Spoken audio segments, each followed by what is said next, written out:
A criação do universo 5. Depois de contemplar seus filhos que, arrependidos, jaziam aos seus pés, o Eterno tomou-os carinhosamente pelas mãos e os levantou. Alegrava-se em poder revelar ao homem caído o plano da redenção.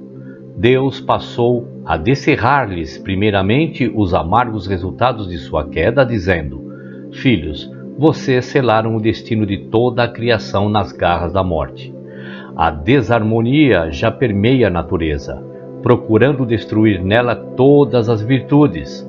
O abismo no qual vocês imergiram pela desobediência é por demais profundo para que possam ser alcançados pelo meu poderoso braço. Assim, desligado da fonte da vida, não resta mais ao ser humano outra sorte além da morte. Depois de proferir estas palavras que revelavam uma triste sorte, o Eterno convidou o casal a segui-lo. Cabisbaixos, Adão e Eva, em pranto, seguiram o Criador em seus passos de justiça, que encaminhavam-nos ao lugar de vergonhosa queda, onde supunham encontrar o doloroso fim. Enquanto caminhavam, contemplavam através das lágrimas as belezas adormecidas banhadas pela luz de Deus. Viam os inocentes animais, que não tinham consciência da grande dor. Subitamente, o casal se deteve, vencido por intenso pranto. Seus vacilantes passos os haviam levado para junto de um cordeiro, o animalzinho mais querido. Seus olhinhos de meiguice haveriam também de se apagar. Enxugando-lhes as lágrimas, o Eterno ordenou-lhes tomar nos braços o inocente cordeiro. Envolvendo-o junto ao peito, acompanharam silenciosamente os passos do Criador até alcançarem o topo do Monte Sião, lugar da vergonhosa queda. Contemplando ali os restos dos rubros frutos, com ímpeto lhes veio à mente a lembrança da sentença divina: no dia em que dela comerdes, certamente morrereis. O terrível momento chegara. O homem culpado deveria sorver o amargo cálice da morte, sucumbindo sem esperança. Consciente de sua perdição, o casal percebeu, com horror, que as mãos que o trouxeram para a vida empunhavam agora um cutelo pontiagudo de pedra. Trêmulos, prostraram-se e esperaram pelo cumprimento da justa sentença. Enquanto, emudecidos pelo medo, Adão e Eva aguardavam o golpe que os reduziria a pó, sentiram o toque macio das mãos divinas que os erguiam para uma nova vida. A condenação, contudo, haveria de recair sobre um substituto. Colocando nas mãos de Adão o cutelo, o Criador lhe disse: o cordeiro morrerá em lugar de vocês. Adão deveria sacrificá-lo. Assustado ante a ordem de Deus, o casal, em pranto, pôs-se a clamar: Senhor, o cordeirinho não, ele é inocente. Com expressão de justiça, o Eterno acrescentou: se ele não morrer, vocês não poderão ter as vestes das quais falei. Ante a insistência do Criador, Adão, todo trêmulo, num esforço doloroso, cravou no peito do cordeirinho aquela aguda pedra. O golpe foi fatal, e o animalzinho, vertendo seu precioso sangue, mergulhou nas trevas de uma noite sem fim. Contemplando o cordeirinho inerte sobre a relva ensanguentada, o casal ergueu a voz e chorou. Começavam a compreender a enormidade de sua tragédia. Quão terrível era a morte! Ela, em seu poder, apagara toda a luz dos olhos do inocente animal. Inclinando-se silenciosamente sobre o corpo inerte do cordeiro, o Eterno tirou-lhe a pele revestida de branca lã e com ela fez túnicas para cobrir a nudez do casal. Após vesti-los, perguntou-lhes com carinho: vocês entenderam o sentido de tudo isto? Em profunda reflexão, por entre soluços de reconhecimento e gratidão, o casal exclamou: ele morreu em nosso lugar para dar-nos suas vestes. Adão e Eva, embora compreendessem aquela realidade física, estavam longe de entender o significado daquele acontecimento. A eles, o Criador revelaria o mistério do divino amor. Com expressão de infinita misericórdia, Deus passou a revelar ao ser humano o sentido daquele doloroso sacrifício, dizendo: o inocente cordeirinho que hoje padeceu simboliza um homem que haverá de nascer. Em seus olhos haverá a mesma meiguice, o mesmo amor, revestido por uma vida justa, como a branca lã que cobria o cordeiro. Esse homem crescerá como um renovo sobre a terra, não tendo nas mãos as algemas do pecado. Em sua aparência, esse homem não trará a pompa de um rei, por isso será desprezado por muitos. Será um homem de dores, pois cairá sobre si o peso de todas as provações. Em sua fidelidade ao reino da luz, esse homem lutará contra o inimigo usurpador, vencendo-o finalmente. Após triunfar em suas lutas, tomará sobre si o fardo de vossa condenação, que lhe causará uma terrível morte. Ele será traspassado por causa da vossa rebelião e moído pelas vossas iniquidades. Será oprimido e humilhado, mas não abrirá sua boca, como o cordeirinho que hoje entregou-se pacificamente. Sucumbindo na morte, ele vos concederá os méritos de sua vitória. Envolvidos por suas vestes de justiça, estareis livres da condenação. A vida eterna alcançareis assim, mediante o sacrifício desse homem justo que haverá de nascer. Adão e Eva, que num misto de gratidão e dor ouviram a revelação de tão grande salvação, indagaram reverentes a respeito desse homem especial que em sua descendência haveria de surgir, a fim de cumprir tão imenso sacrifício. O Criador, olhando-os ternamente, movido por um amor que supera mesmo a morte, os envolveu num carinhoso abraço e revelou: de meu sofrimento surgirá este homem. Nós somos merecedores da morte, Senhor, mas Tu és inocente e não deves sofrer em nosso lugar. Enxugando-lhes as lágrimas, o Eterno com ternura lhes falou: meus filhos, eu os amo com um eterno amor. Após sorver o cálice da eterna morte, este homem retomará a vida e subirá ao céu. Intercederei ali pelo homem perdido, concedendo a todos aqueles que, arrependidos, aceitarem meu sacrifício, as vestes de minha vitória. Juntos triunfaremos finalmente sobre o reino do pecado, que se desfará em cinzas sob nossos pés. Criarei então um novo céu e uma nova terra, onde unicamente a justiça e o amor reinarão. Viveremos assim para sempre, num reino de perfeita harmonia e paz. O Criador, que acompanhado pelo casal permanecia ainda sobre o Monte Sião, concluiu suas revelações dizendo: o jardim do Éden ficará agora vazio. O ser humano, durante a longa noite de pecado, vagueará em seu exílio. Não andará, contudo, sozinho. O Eterno, também peregrino, trilhará com o homem toda a estrada espinhosa, até poderem juntos galgar o monte perdido, triunfando gloriosamente sobre o reino da morte. A árvore da ciência do bem e do mal, monumento da rebeldia, será então desfeita, dando lugar a uma árvore gloriosa que, unindo sua copa à árvore da vida, se tornará no arco comemorativo da grande vitória. Sobre o santo monte redimido repousará então para sempre o trono universal, que pelos fiéis triunfantes será nomeado o trono de Deus e do Cordeiro. Adão e sua companheira, após ouvirem palavras tão confortadoras e cheias de esperança, ergueram a voz no cântico de gratidão e louvor. Conheciam agora o infinito amor de seu Criador e estavam dispostos a servi-lo. Depois de consolar o casal, Deus levou-os para fora do Éden. Não lhes foi fácil se despedir daquele precioso lar. Ali haviam despertado para a vida nos braços do Eterno. Ali desfrutaram momentos de pura felicidade, em companhia do Criador, dos anjos e dos dóceis animais. Uma saudade infinita parecia envolver o casal em seus passos de abandono. Foi com espanto que Satã e seus súditos presenciaram a intervenção do Eterno. Ficaram abalados ante a surpreendente revelação do plano de resgate. Com raivosa frustração, compreenderam que, se de fato a promessa divina se concretizasse, não restaria nenhuma esperança. Depois de refletir sobre tudo o que acontecera, uma grande ira apossou-se de seu coração. Não estava disposto a reconhecer a redenção do ser humano. Faria todos os esforços para retê-lo, juntamente com o reino que lhe fora entregue. Quando o casal, acompanhado pelo Criador, alcançou o vale ferido pela morte, amanhecia. Ali, Satã os enfrentou com fúria, numa tentativa de se apossar novamente do ser humano. O casal ficou trêmulo em face do inimigo, mas as mãos protetoras de Deus os acalmaram. Expressando no semblante a firmeza de uma justiça que é eterna, o Eterno silenciou as ameaças do inimigo com as seguintes palavras: o ser humano me pertence, pois eu o comprei com o meu sangue.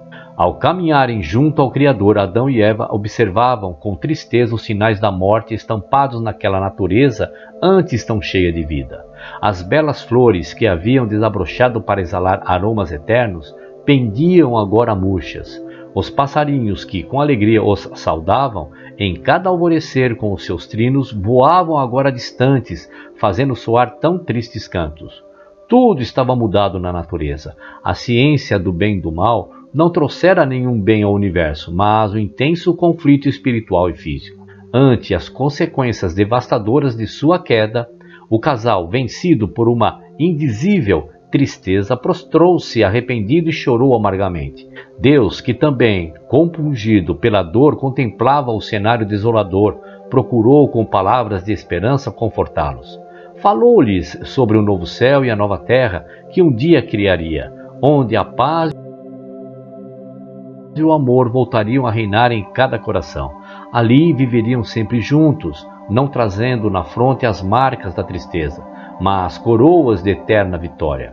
Ali enxugaria as lágrimas de suas faces, e essas jamais voltariam a umedecer os seus olhos.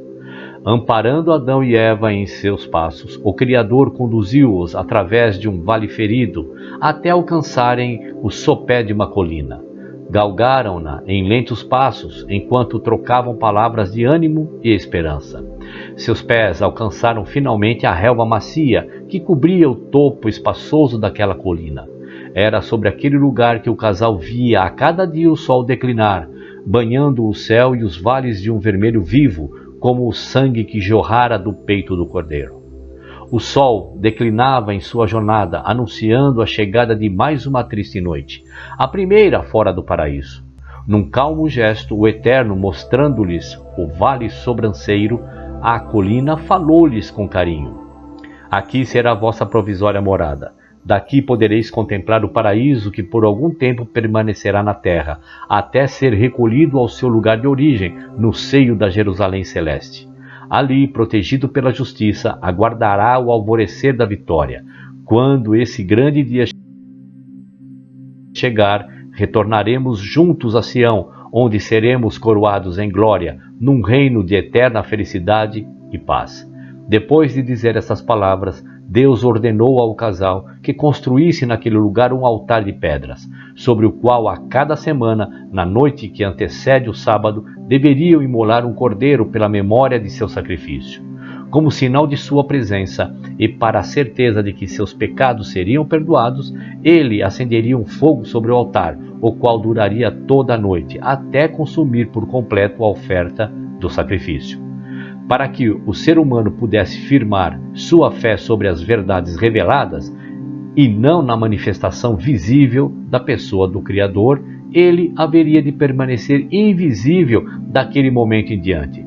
Somente em ocasiões especiais, quando se fizesse necessário, sua aparição ou a de anjos para novas revelações e advertências, isto ocorreria. O Eterno disse-lhe com amor: filhos, embora vocês tenham de permanecer neste ambiente hostil, não precisam temer, pois eu permanecerei ao lado de vocês. Serei um companheiro amigo nesta jornada. Levarei sobre os meus ombros suas dores, seus anseios, suas lutas. Quando tentados pelo inimigo estiverem a ponto de ceder, poderão encontrar abrigo em meus braços, que sempre estarão estendidos para salvá-los, e, se algum dia vocês não resistirem, e pela fúria do inimigo forem arrastados para as profundezas do abismo, não se desesperem, julgando não haver esperança, pois eu estarei ali para acudi-los com o meu perdão e força. Tenham sempre em mente o significado das vestes recebidas das minhas mãos, pois elas falam da redenção que o homem pertence. Descansem, filhos meus, nos meus braços de amor. O Criador deixou o casal adormecido sobre a relva, depois de beijar-lhes as faces, já marcadas pelo sofrimento. Sua luz dissipou-se ao tornar-se invisível, dando lugar às trevas daquela primeira noite fora do paraíso. Deus, ainda que invisível, permanecia ao lado de Adão e Eva ali na colina. O sofrimento deles era o seu sofrimento, como também a esperança de um dia retornarem vitoriosos a Sião. Longa seria a noite do pecado e renhida a batalha pela reconquista do reino perdido. O triunfo da luz requeria da parte de Deus um sacrifício imenso. Na pessoa do Messias, a seu tempo, ele nasceria entre os homens, com a missão de pagar o preço do resgate. Por meio dele, muitos seriam libertos das garras do inimigo, todos aqueles que o aceitassem como Salvador e Rei. Contra esses escolhidos, o inimigo arregimentaria todas as forças procurando fazê-los cair. Em sua visão do futuro, o Criador contemplou com alegria o triunfo final dos redimidos. Haviam sido extremamente provados, mas em tudo foram mais do que vencedores por meio daquele que os redimiu das trevas para o reino da luz. Depois de antever os sofrimentos que adviriam da grande luta, o Eterno estendeu o olhar pelas planícies cativas, contemplando ali as hostes rebeldes dispostas para a luta. O objetivo desses exércitos era apossar-se novamente do ser humano, no qual estava selado o direito de domínio sobre o universo. Contrária à natureza do Criador é a guerra, mas, para a defesa de seus filhos, estava disposto a empregar o seu poder. Sua força, contudo, somente seria empregada com justiça. Se o ser humano recusasse essa proteção oferecida mediante o sacrifício do Messias, Deus nada poderia fazer para impedir que o mesmo perecesse nas garras do inimigo. Adão e Eva, contudo, haviam se arrependido de seu grande pecado, recebendo pela misericórdia de Deus vestes de salvação, simbolizadas pelas peles do cordeiro sacrificado. Justificado pela entrega do casal, o Eterno convocou seus poderosos exércitos para a peleja. Em pronta obediência, as hostes da luz irromperam pelo espaço sideral em direção à terra, circundando qual forte muralha a colina portadora daquele tesouro redimido pelo sangue do Divino Rei. Ao ser humano fora conferido no Éden o dever de cuidar da natureza. Preparavam canteiros para as flores, colhiam frutos para mantimento, dirigiam os animais em seu inocente viver, adestrando-os para que lhes fossem úteis. Essas ocupações tinham sido para eles fontes de desenvolvimento e prazer. Agora, apesar das adversidades, deveriam continuar realizando esse dever. O trabalho em si, realizado segundo as ordens do Criador, já anularia muitos ataques do inimigo. As primeiras ocupações do casal naquela manhã trouxeram-lhe revelações do grande amor de Deus, até então desconhecidas.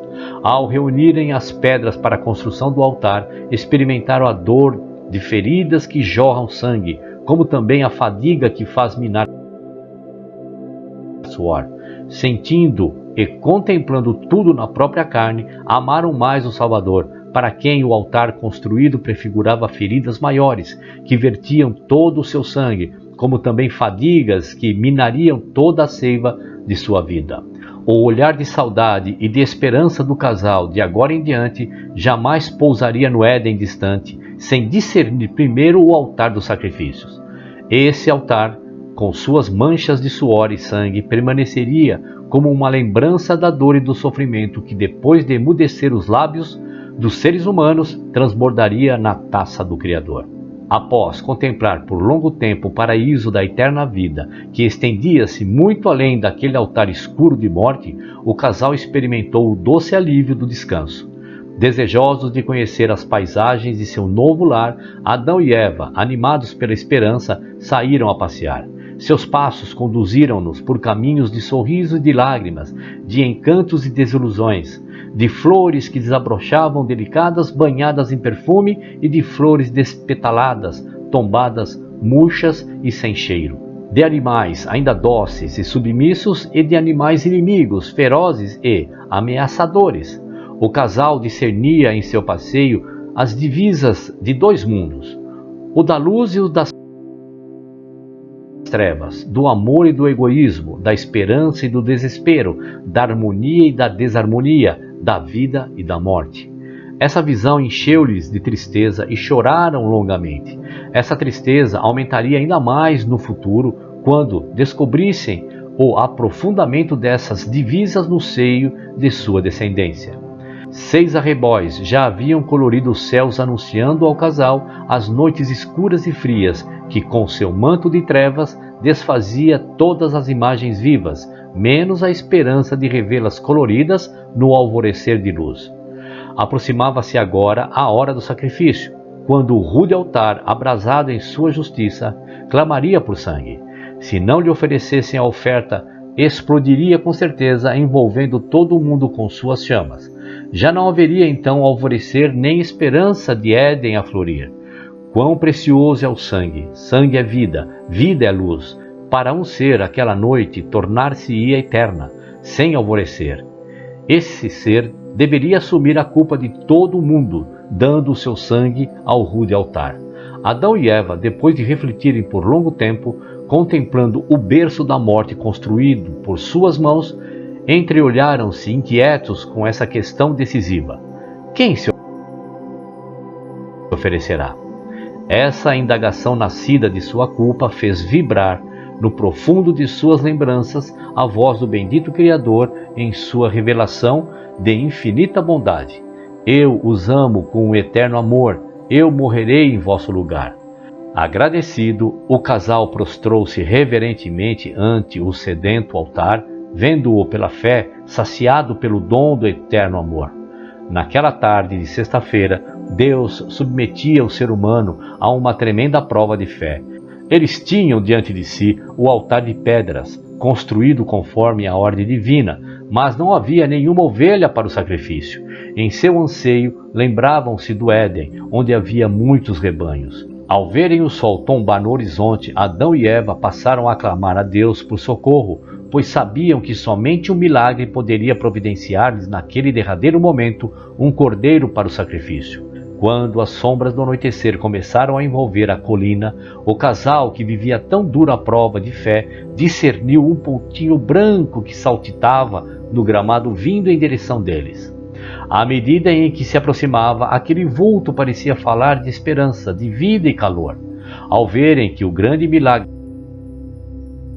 acontecera, correram ao encontro do cordeiro, envolvendo-o nos braços. Ele estava fatigado, mas não descansaria, daria descanso. Estava sedento, mas não beberia, daria de beber ao altar que clamava por sangue. Aquele cordeiro tinha vontade de viver nos braços do homem, mas morreria para que esse pudesse viver nos braços de Deus. Era um perfeito simbolismo do Redentor que deixaria sua glória vindo em busca do pecador. As trevas de mais uma noite baixaram lentamente, envolvendo toda a natureza em sua prisão. Sua força, porém, seria quebrada diante do ser humano, pelo brilho de um fogo especial, aceso pelas mãos do divino perdão sobre o corpo sem vida do inocente cordeiro. Em meio à noite o altar clama. O homem triste exclama, enquanto o cordeiro mudo não reclama ao ser estendido para a morte. As mãos que construíram o altar erguem-se agora não para acariciar como outrora, mas para ferir, sangrando o preço do perdão. Só um gesto, nada mais, e a estrela se apagará para sempre dos olhos inocentes, fazendo brilhar na face culpada a luz da salvação. Adão, trêmulo, hesita em compaixão. No cordeirinho manso e submisso, pronto a morrer em seu lugar, vê o Salvador prometido. Com o coração arrependido, num esforço doloroso, crava o cutelo de pedra no peito do animalzinho que perece em suas mãos sem sequer dar um gemido. O poder da noite imediatamente é quebrado pelo brilho do fogo da aceitação. Sua luz revela ao ser humano sua trágica condição. Vendo as mãos manchadas pelo sangue inocente, o casal sente-se culpado por aquela morte. Em pranto, ajoelham-se ante o altar que já não lhes reclama sangue, mas oferece luz, aceitando o imerecido perdão. Erguendo-se, o casal contempla demoradamente o corpo ferido do pobre cordeirinho, sem poder agradecer-lhe pela riqueza concedida em troca de seu tão rude golpe. Banhados pela suave luz do sacrifício, Adão e sua companheira permanecem a meditar até serem vencidos por um profundo sono. Recostando-se ao solo coberto de relva macia, adormecem docemente sob os cálidos raios do perdão, certos de que seu brilho e calor perdurariam até serem as trevas daquele sábado desvanecidas completamente pelo fulgurante sol. A luz do Cordeiro, desde que fora acesa sobre o altar naquela noite, permanecia em constante guerra com as trevas. Por várias vezes crescia em brilho, afugentando para distante a fria escuridão, banhando a natureza com os seus raios de vida. Por vezes as trevas, trazendo o seu vento frio, quase bania por completo a chama. Essa, todavia, num grande esforço, alimentava-se do sangue do Cordeiro, lançado ao alto sua ardente chama, inundando de luz e calor tudo aquilo que havia ao redor. O conflito entre a luz nascida do sacrifício e as trevas naquela noite descerravam aos fiéis do universo muitas lições importantes, verdades que ocupariam suas mentes por toda a eternidade. Naquela chama, ora ardente em seu brilho, ora fustigada pelos ventos da noite, os fiéis viam uma representação do conflito milenar entre o bem e o mal, conflito que sem trégua se estendia até o alvorecer. O Eterno, no penhor de seu futuro sacrifício, acendera em meios das trevas a luz da verdade, e essa seria mantida acesa no coração do ser humano, em virtude de seu sangue que seria derramado pela remissão da culpa. Contra essa luz, o inimigo arremessaria todos os ventos frios da maldade, banindo do coração de muitos o seu doce brilho. Quantos jazeriam perdidos por recusarem a luz do perdão divino, ficando envoltos pelas trevas da escura noite? Depois de longas horas de combate, surge no céu os sinais do amanhecer. A escuridão, que com ira havia lançado seus ventos sobre a imorredoura chama procurando bani-la, torna-se confusa ante os sinais do amanhecer. O céu, tingido de um vermelho vivo, faz lembrar o sangue que jorrara do peito do Cordeiro para que a chama do perdão pudesse iluminar a noite humana. Em meio ao colorido de sangue, surge no horizonte o fulgurante sol, trazendo em seus aquecidos raios o sabor da vitória, envolvendo tudo com sua vida. O alvorecer, em seu saudoso afeto, acaricia o distante paraíso, levando de seu amado seio, em sua brisa matinal, o aroma da saudade, numa mensagem de consolo e esperança às criaturas sofredoras do Vale da Morte. Banhados pelos cálidos raios e pela brisa da esperança, o casal desperta em mais um sábado, cujo simbolismo aponta para o descanso no reino de Deus, ao culminar o grande conflito entre luz e as trevas. Para além daquele altar coberto de cinzas, Adão e Eva contemplam demoradamente o saudoso paraíso. Ainda que distantes em seu exílio, alegram-se com a certeza de que o sacrifício do Messias fará raiar para eles o sábado dos sábados, aquele de lágrimas para sempre banidas, de sol sempre a brilhar num límpido céu, de cordeiros sempre vivos a brincar pelo gramado, dia sem anoitecer, quando não haverá mais altar coberto de sangue e cinzas. Suspiram por esse dia de glória, quando Deus se fará eternamente visível, levando nas mãos as marcas do seu infinito amor pelos seus filhos. Adão e Eva, que estavam acostumados às flores eternas no paraíso, aquelas que não as viram desabrochar, viam-nas agora surgirem em tenros botões, em meio às ameaças de espinhos prontos a ferirem. Essas tenras flores, sem importarem-se com os espinhos, exalavam perfumes suaves de louvor e gratidão, jamais se cansando de agradar o ambiente. Quando, fastigada pelos ventos frios da noite, essas flores não se ressentiam, mas ofereciam seu aroma, que transformava a fúria dos ventos em brisas perfumadas de um alvorecer. Movidos por profunda gratidão, o casal acompanhava atentamente o ministério de amor daquelas flores que jamais se cansavam de abençoar, oferecendo sua beleza e perfume com alívio para aqueles que eram feridos pelos rudes espinhos. Aquelas flores, singelas e puras, depois de mostrarem sua curta vida que o perdão e o amor são mais fortes que todos os ventos e espinhos, num último esforço de comunicar alegria, exalavam seu perfume, tombando murchas e sem vida sobre o solo frio. Ali, esquecidas, transformavam-se em insignificante pó que era espalhado pelo vento. A morte das flores, ainda que parecesse fracasso, revelou ao casal o mistério do renascimento da vida. Morrendo as flores, davam vida aos frutos que, por sua vez, depois de servirem de alimento, doavam suas sementes cheias de vida. Na morte dessas sementes, renascia o milagre da vida, multiplicando as árvores com suas flores prontas a repetir o ensinamento do amor e do sacrifício. A natureza, portanto, embora maculada pelo pecado, revelava o mistério oculto do plano da redenção. Cada flor a desabrochar em meio aos espinhos, em sua curta vida de amor, era um símbolo do Salvador que nasceria entre os espinhos da maldade, para com o seu perfume consolar o coração dos aflitos.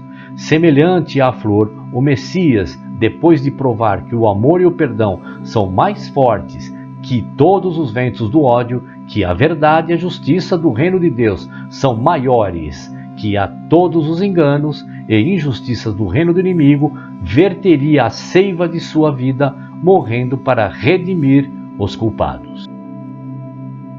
A criação do universo 6.